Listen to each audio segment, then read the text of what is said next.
I got a couple radios. I'll be testing these later tonight. Um, anyway, I wanted to take a look and see,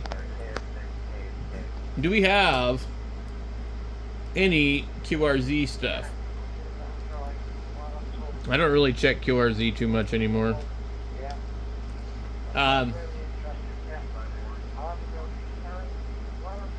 always wonder, why does this guy get this section of the website here? Ham Life with an amateur, Dave Jensen, W7DGJ.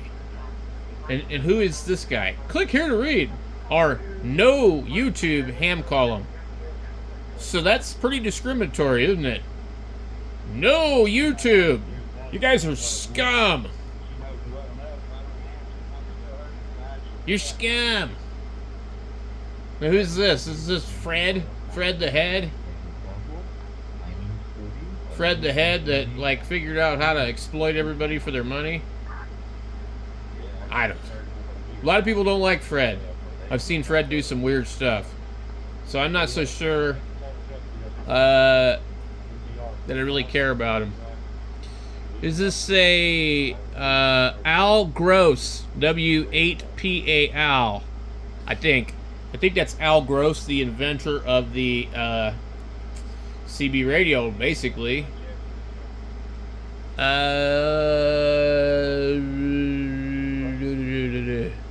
By the way, guys, I spoke to one of the radio pioneers of CB radio myself.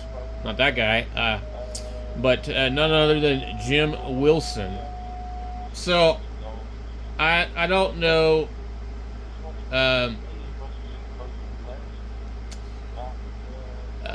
Years ago, when the internet was just developing, Fred Lloyd, founder of QRZ, was working as an engineer for Sun Microsystems. He was an avid radio amateur as well. Anyway.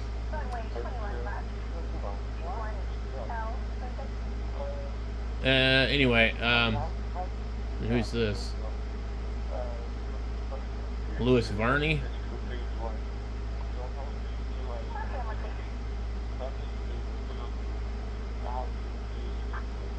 And who's this? Hugo Gernsback. Anyway.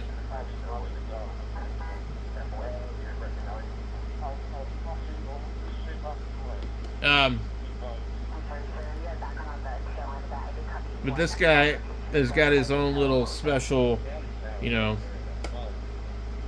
thing here. They're very adamant about it being a no YouTube thing.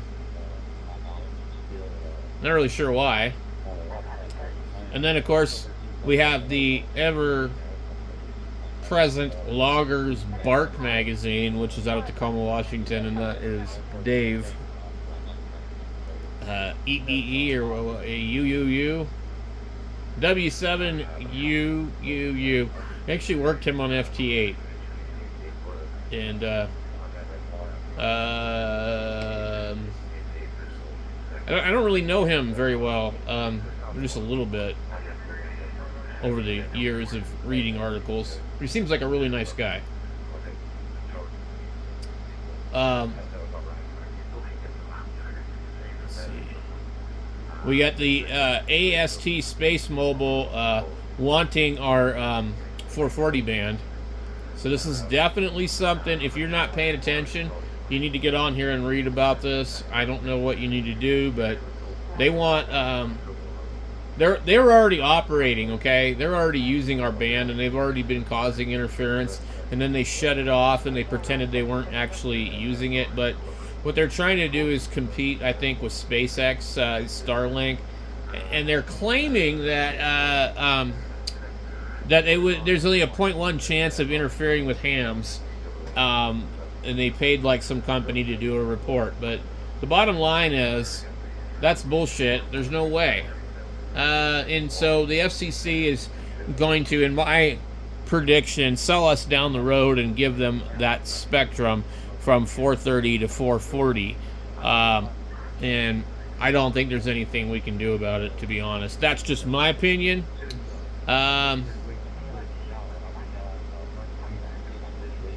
So this guy says the spanning approximately 2,400 square feet. AST Space Mobile satellites will orbit 300 to 400 miles high. If they're that big, we certainly could bounce off radio signals off of for VHF, UHF, microwave use. I really don't know that I care to read any of this, but I watched a few videos and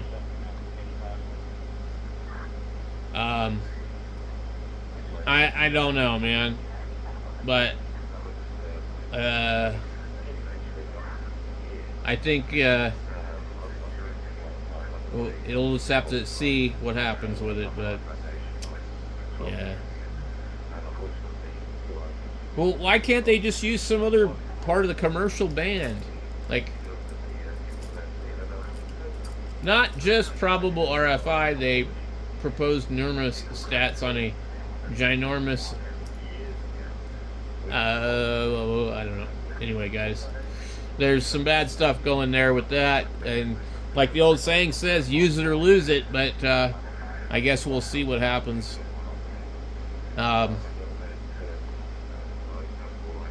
I just don't really think ham radio is growing like they say it is. I think the numbers are dwindling as fast as the old guys are dying. $950 for a 991. This is kind of an interesting radio, you know. It's not as good as it could be. That's the problem with these radios. And also the attenuator will blow out if a nearby radio is transmitting next to it. And I don't think they've ever addressed that issue.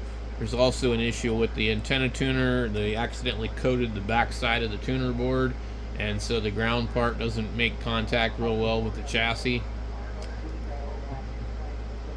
And then there's the 710, which my friend David managed to ruin a couple of times. So I don't know what's up with that, but they put new finals in his radio and they used a new part number. I don't use mine anymore. I mean, I'll pull it out every once in a while and mess with it, but I don't use it. Is there more than one of these? Anyway, here's a G90. You know, I should probably get rid of mine. 500 for what?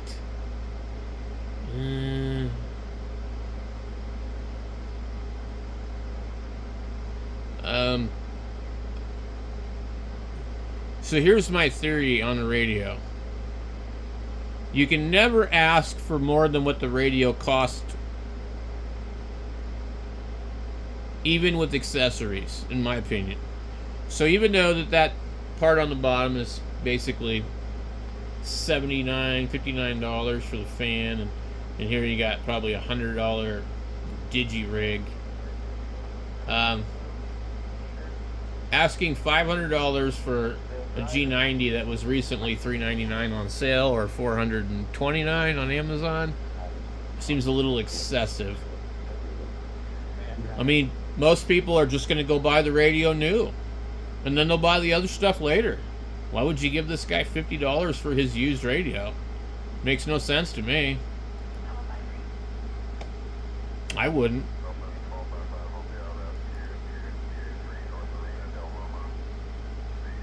Then what is this? Bought this from HRO January this year. I found out it was such a pile of crap that I want to get rid of it now. $1,000. The problem with the 991A is it's grossly overpriced based on the performance of the radio and the piss poor display. Yaesu, you need to step it up. It's garbage. Sorry. It really is. This is going to be overpriced. So this looks a lot like the one I used to have. Some of the scratches on it look the same. Anyway, this is an original one, which should probably be more desirable because it probably has Toshibas in it. $700? That's not too bad for that one. But, I mean, hard to say. I'm trying to see what the hell radio is underneath it. Some kind of 2-meter thing.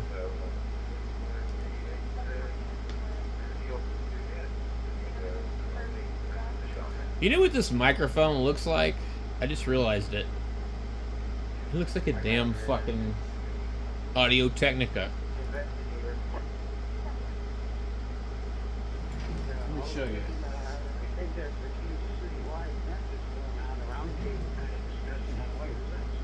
There's my Audio Technica.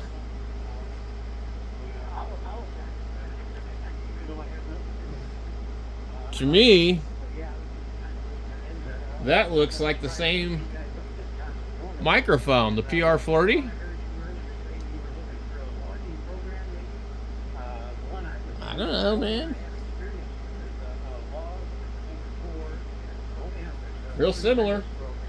Now, my Audio Technica is just a condenser microphone, but it's a nice one.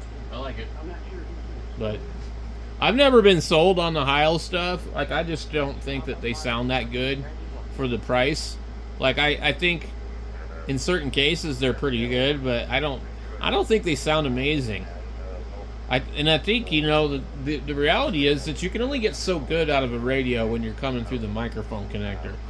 And you can only do so much with the bandwidth of the radio. And so maybe these might work a little better on AM or other things like that, but I think generally speaking it's a waste of money. What does he want for it? And it's a cable for what? It's the quintessential for podcast, broadcast, home and studio recording, live sound. It is not the chosen microphone for podcasters. I can assure you that. There isn't a single person I know that's not a ham operator that has one of these. I don't know any non-ham operators using Heil anything. Now, Bob Heil did do a lot of stuff and supposedly had a footprint in the music industry and whatnot, but I never knew who he was until I got into ham radio, and I've been into music and guitar stuff for a lot longer. So, never once did anybody say, dude, I got the new Heil microphone, man. We're about to rock out tonight, man. So, I think it's a case of where you say it's so therefore it must be so. But it's not. I'm sure some ham radio guys decided, hey, let's try these Heil microphones out when we play with the band or something. But I don't know any non-ham people that use Heil stuff.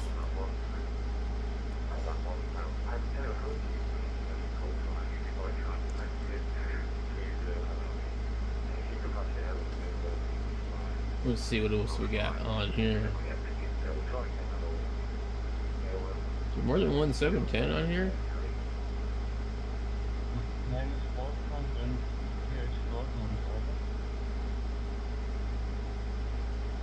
I come. Kenwood. TS480HX with filters. That is a good mobile radio.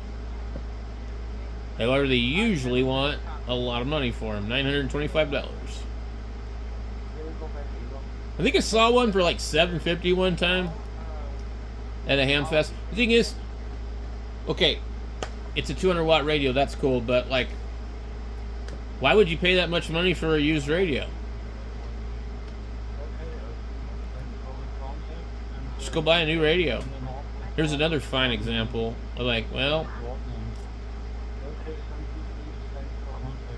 now this radio used to be $900 new, but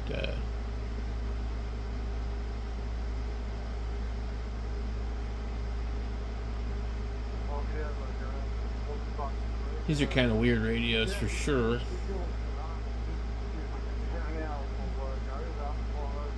It went up in price, and I think they discontinued them, and then they're like, They started making them again.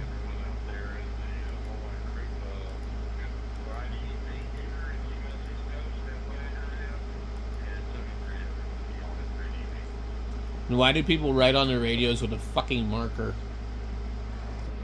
Yeah, when you went swimming, we want to get onto a I bought the 756 Pro. The guy wrote on it with a fucking marker.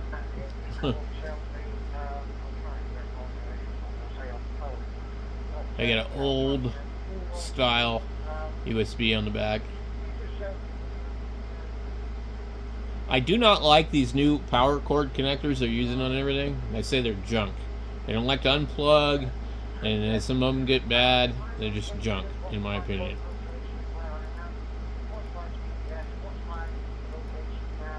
Like, yeah, well, there's no way around it, but I tell you what, man, I don't like them.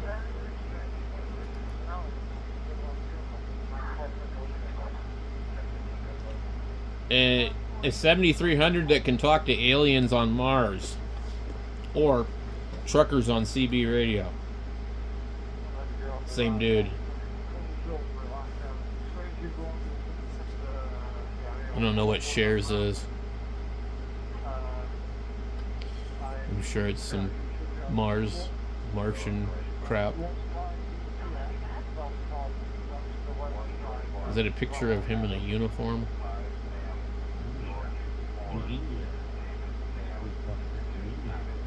It does appear to be so.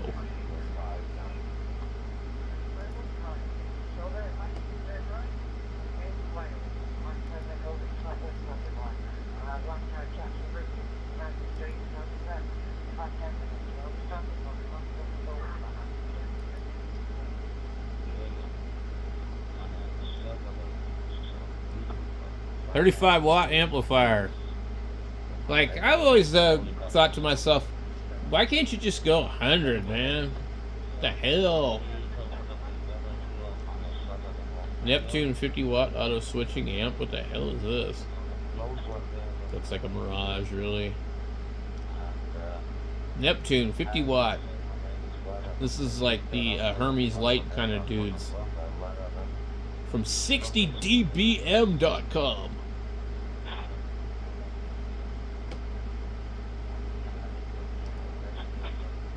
$350 sold. ICOM 705.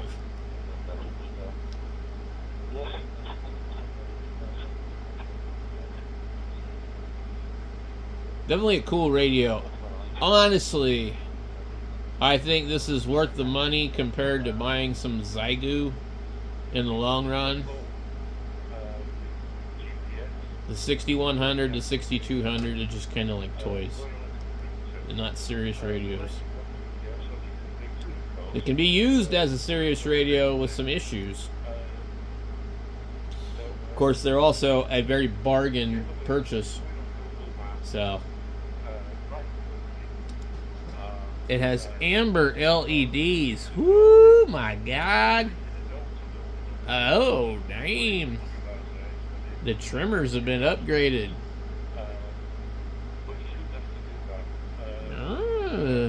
The RIT LED does not function.